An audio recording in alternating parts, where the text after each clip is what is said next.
Salut tout le monde, j'espère que vous allez bien, très bien, c'est Nas06, Nasactu pour une nouvelle vidéo, et là, gros soulagement franchement, gros soulagement parce que ça a été un match très inquiétant. On va voir le but de l'égalisation du Maroc pour les barrages de la Coupe du Monde, c'est l'avant-dernier match avant la Coupe du Monde, Inch'Allah si le Maroc se qualifie, donc c'est un match, franchement, c'est un match.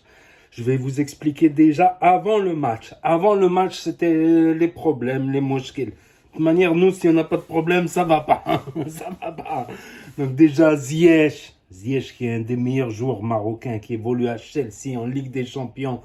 Tout ça, il veut pas être sélectionné, il s'embrouille avec le sélectionneur. Le sélectionneur il a dit c'est bon, il le reprend après discussion. Et puis finalement, ça s'est pas fait.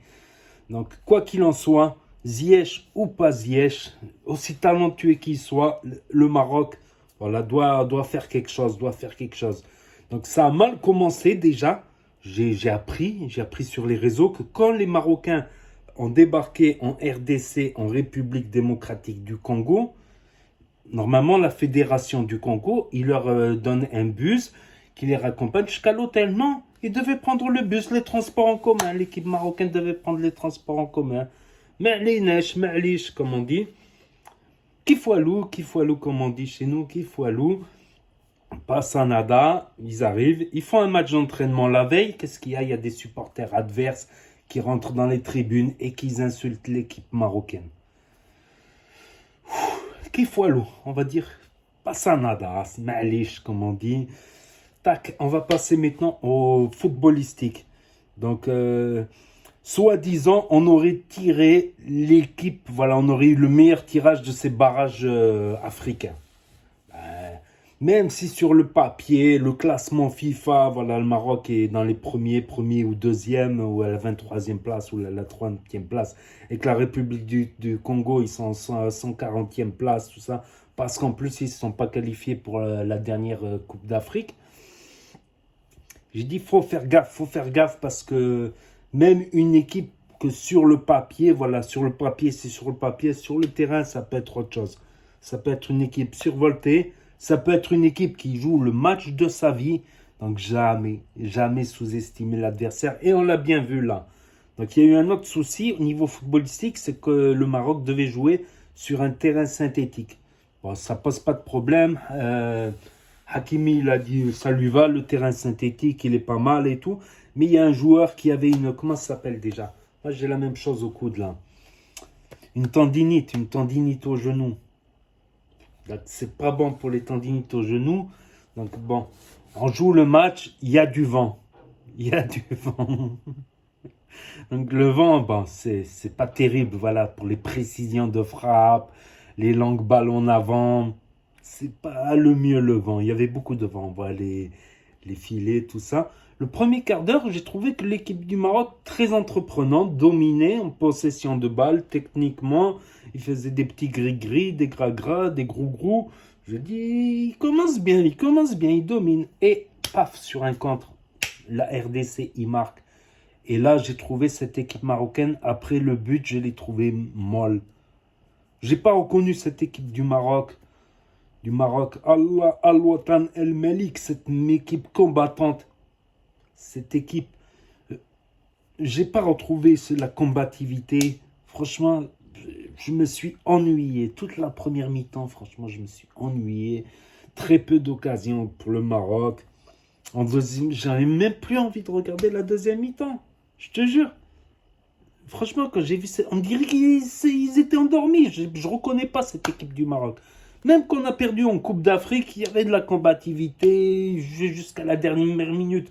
Contre l'Égypte, c'était chaud. C'était chaud jusqu'aux dernières minutes. C'était chaud bouillant. Dans les prolongations, là, je les ai trouvés mous. Je dis, qu'est-ce qu'il y a? Ils n'ont pas dormi. Ils leur ont fait un scandale à l'hôtel. Ça, les équipes nationales préféraient un hôtel style avec un grand domaine, tout ça, qu'il n'y ait pas des gens qui puissent passer devant les fenêtres, tout ça, ou là des pétards, des trucs comme ça. Mais allez, je me suis dit, le match retour, ça sera à Casablanca, au stade Mohamed Khamis, au stade Mohamed V de Casablanca. Donc, deuxième mi-temps, j'ai vu le penalty à la main, il a mis la main comme ça, il a dévié le ballon, il y a penalty, c'est indiscutable, indiscuté. Donc j'ai dit le penalty, vu comment ils sont aujourd'hui, les Marocains, je pense qu'ils vont le louper, le penalty. Et ça n'a pas loupé, ils l'ont loupé. Et ouais, putain, même moi, je suis fatigué aujourd'hui. J'ai putain de mal dormi et tout. Il y a des potes qui m'appellent, ouais, on est là, viens avec nous, on va regarder le match. Je suis cuit, je suis rapla. Mais là, ils m'ont redonné de l'énergie, le penalty loupé. J'ai dit, c'est bon, c'est bon. J'avais même plus envie de regarder le match, sérieux. J'ai dit, je regarde pour regarder, allez. Et là, à la fin, je vous montre l'action de but. Là, je vais faire un petit coupage, découpage. Et but du Maroc qui égalise pour les barrages de qualification de Coupe du Monde. Très beau but, franchement. En contre-attaque. Très beau but, franchement. Dire qu'il y avait un Congolais qui était pratiquement seul devant le gardien. Bon tacle de la défense et contre-attaque. Il y a un peu de vent quand même. Ils ont l'air un peu mous aujourd'hui, les Marocains. Je trouve, footballistiquement parlant, je ne les trouve pas en forme aujourd'hui. Mais l'essentiel est fait. L'égalisation. Un but à l'extérieur compte double. S'ils tiennent un partout, ben, au match retour, un 0-0 les qualifie pour la Coupe du Monde. Égalisation. Et là, ce but, bon, ils ont contesté, ils ont dit qu'il y a hors-jeu. Il a été voir la VAR, tout ça, à l'oreillette. Ils lui ont dit non, il n'y a pas de hors-jeu. But validé, un partout. Et là, tout de suite, c'est pas simplement une égalisation parce qu'il y a le match retour. Et quand tu marques à l'extérieur, parce que là, ils étaient en RDC, quand tu marques en extérieur et que sur l'ensemble des deux matchs, il y a match nul, les buts à l'extérieur comptent double. Donc, si le Maroc fait 0-0 au stade Mohamed V à Casablanca, c'est bon, c'est qualifié. Il suffit de mettre un bus. Mais je ne pense pas qu'ils vont mettre le bus parce que ça va être chaud. Devant 100 000 spectateurs au stade, on appelait ça le stade Donald. À l'époque, je l'appelais le stade Donald. D'honneur, voilà, le stade d'honneur. Donc, avec l'accent casablancais, ça fait le stade d'honneur. Le stade d'honneur. Le stade Mohamed Khamis, donc officiellement, il peut contenir 80 000 places. Avec le truc des sièges, il peut contenir moins. Mais on sait qu'au Maroc, ils peuvent vendre plus de billets que de places. Les gens sont serrés. Il y a des gens aussi qui escaladent les enceintes du stade, là, les barrières du stade. À chaque match, tu les vois comme ça, ils escaladent. Ils ne veulent pas payer. Ils escaladent dans les virages et tout ça. Donc, c'est possible. Des fois, tu peux voir des scènes hallucinantes dans les virages. Tu as des spectateurs dans les escaliers, dans les couloirs du stade. Ils ne regardent pas le stade, juste ils chantent. Ils sont là. Yalla, yalla, yalla, yalla. Donc franchement, ça va être chaud. Devant 100 000 spectateurs au match retour, donc la billetterie elle est déjà explosée, le stade il est rempli, donc ceux qui n'ont pas de billets vont escalader, voilà, pour les plus, comment dire, pour les alpinistes, t'as les alpinismes, donc ça va être chaud. Mais c'est pas gagné d'avance non plus. C'est pas gagné d'avance non plus. Faudra se battre, voilà, pour se qualifier en Coupe du Monde, il faudra se battre. Et cette Coupe du Monde, elle a une importance. Elle a une importance importante. Pourquoi? Parce que c'est la première fois qu'une Coupe du Monde est organisée dans un pays arabe, est organisée dans un pays musulman.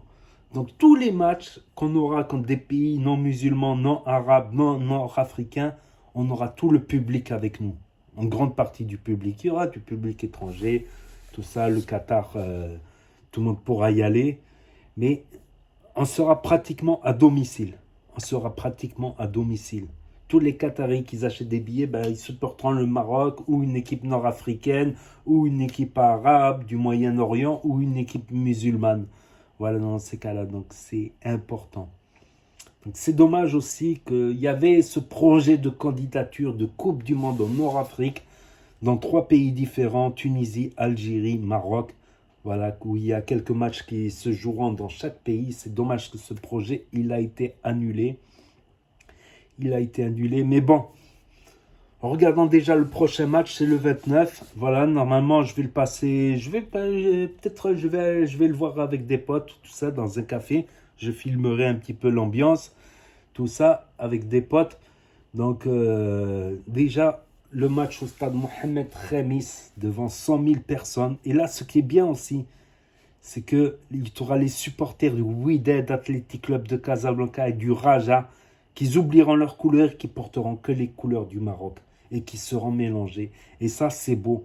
Et ça, c'est beau pour un match si important. Parce que dans ce stade Mohamed V, malheureusement, il y a eu des morts. Il y a eu des bagarres, beaucoup de bagarres.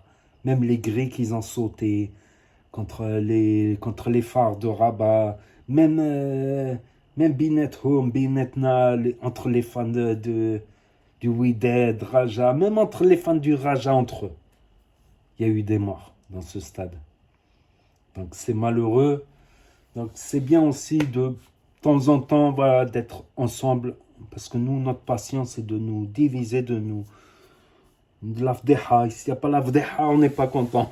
C'est ça le problème, les Anna chez nous. Et c'est bien que dans ce match-là, les supporters de tous les camps soient ensemble, qu'ils oublient leurs couleurs, qu'ils portent que les couleurs du Maroc.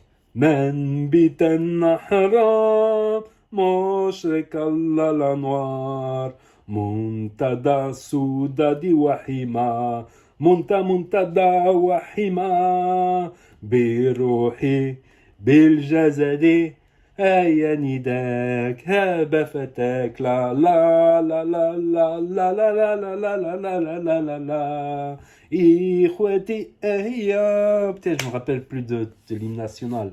Allah al-Watan al-Malik. Et cette Coupe du Monde, elle est importante.